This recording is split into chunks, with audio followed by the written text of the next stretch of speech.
This is Daryl Whitman with Destination WVF TV. Thank you for watching. In this episode of Destination WVF TV, we are saying thank you to the cruise industry for 10 gifts that they provided to us in 2022. They may not be under our Christmas tree, but they might as well be for the impact that they provided to us and the anticipation and the excitement we felt as each one was unwrapped. This episode is called Christmas and the Cruise Industry. So let's get started. Before we get started, can I appeal to you to subscribe to our channel? We would love for you to continue to receive our content the moment that is posted.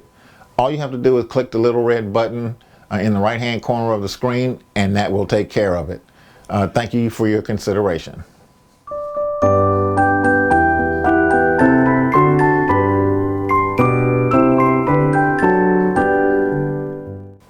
The first gift we received this year from the cruise industry was the full resumption of cruising. It took about 2 years to get to this point from the beginning of the shutdown in March 2020 through the pandemic to now, but we finally made it.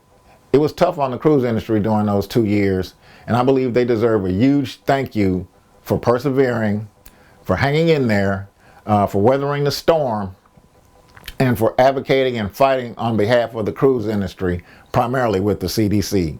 So thank you, cruise industry, for getting us back to a full resumption of cruising in 2022.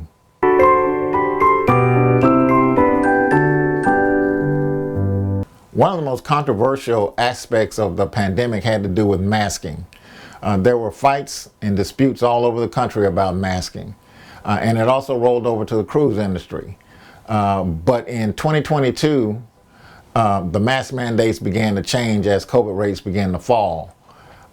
And slowly but surely in the cruise industry, one by one, the mask mandates fell as well. They were changed to optional, and that made it a lot more bearable, or a lot easier for people to return to cruising with an optional mask mandate. You could wear one if you wanted, or if you chose not to do so, that was your right as well. So that also contributed to the full resumption of cruising in 2022. So we just want to say thank you to the cruise industry for allowing us the option of whether or not we want to wear a mask or not. Thank you.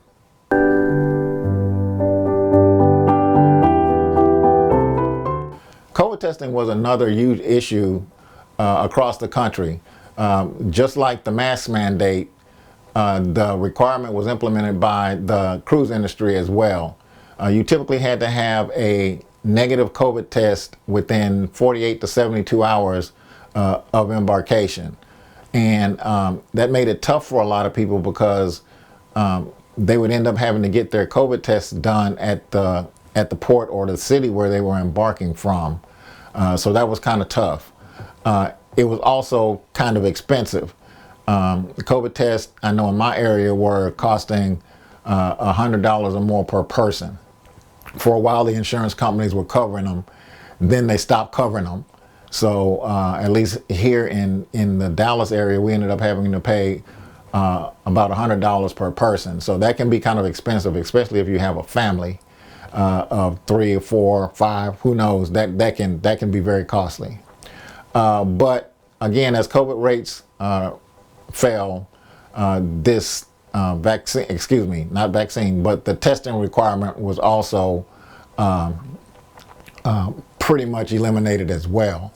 But it's still there in some form. You couldn't completely eliminate it because of the foreign ports. So if foreign ports still require it, then you still have to get one. But we want to say thank you to the cruise industry for the elimination, or virtually all elimination of the COVID testing requirement, except for the ports, foreign ports that still require it.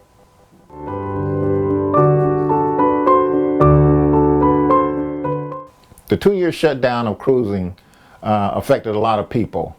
One group of people who were probably most affected were the staff and the crew of the cruise lines. When the shutdown came, most had to get other employment, or a lot of them anyway, had to get other employment to support themselves and their families during the shutdown. And who could blame them? But when cruising returned, they returned mostly and greeted passengers with enthusiasm and gratitude. And for that, I want to say thank you to the cruise lines for the excellent service that their staff and crew have provided since the return of cruising.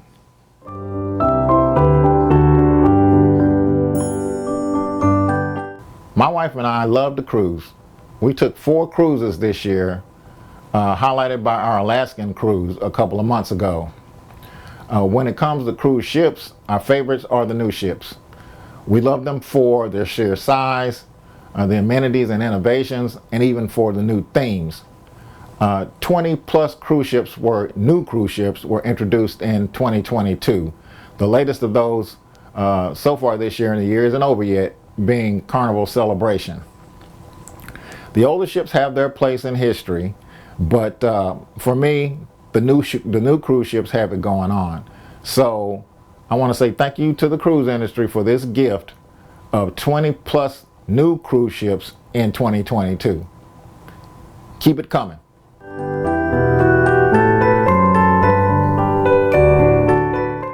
Probably the biggest point of contention during the pandemic had to do with vaccines. Once vaccines were available, there was one camp that got them immediately. There was another camp that took a wait and see approach, and there was a third camp that said, I'm never going to get a vaccine. The cruise lines adopted a vaccine mandate during that period that said that you had to be vaccinated within 14 days of your cruise, of your embarkation date, or you couldn't cruise. It was later modified to say that if you weren't vaccinated, you were welcome to come aboard, but then you were restricted on where you could go on the ship. All of that now is a thing of the past, with cruise lines welcoming both vaccinated and unvaccinated guests on their cruises. So we want to say a big thank you to the cruise lines for the gift of removing the vaccine mandate from cruises.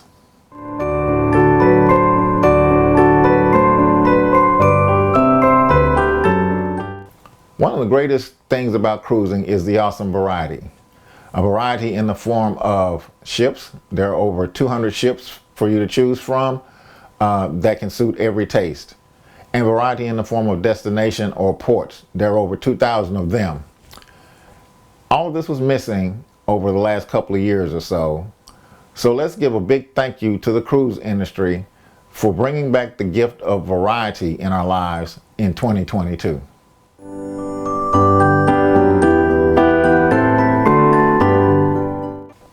Globally, the cruise industry generates over $150 billion in economic activity every year, supporting 1.17 million jobs and paying more than $50 billion in salaries and wages.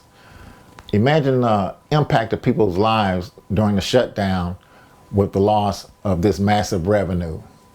Thank you to the cruise industry for the gift of supporting jobs worldwide through cruising.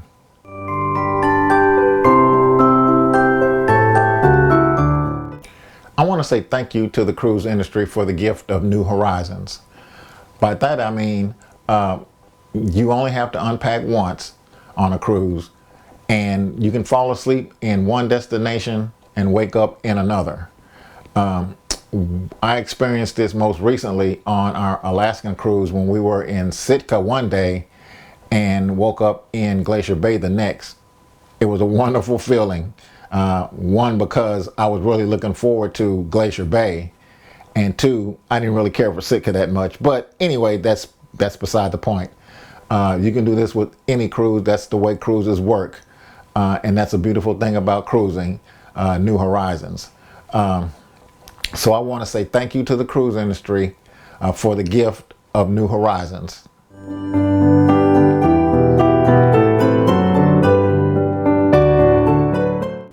Cruising by far is the best vacation value for the dollar, and here's why. Cruises are mostly all-inclusive, include your food, accommodations, and entertainment. You can go to multiple destinations and only have to unpack once. We alluded to that in the last section. Cruises are family friendly. Cruise ships come in all shapes and sizes, so there's something for everyone. If you don't like the huge cruise ships, you can try a medium-sized one, or even the smaller cruise lines. There's a variety of onboard activities available for you if you want to take advantage of it. It's easy to plan a cruise. You could use a travel agent like myself. Destination World Vacations, by the way. You can use a cruise planner through a cruise line, or you could do it yourself. Ships now are just like floating cities. So if you're inside a cruise ship, you may not even realize or even know sometimes, or just think consciously that you're on a cruise ship and it's at sea. I know many times when me and my wife were in a room and we want to lay down, sometimes you don't even know that a cruise ship is left for port. It's so smooth out there on the water, so you have to actually go out and look. So, but they're just like floating cities. They have everything a hotel would have and more. So there's something there once again for everybody. So we want to say thank you to the cruise industry for returning to us the best vacation value for the dollar, cruising. Thank you. This is Gerald Whitman. Thank you for watching. Remember to like and subscribe, and we'll see you on the next episode of Destination WVF TV.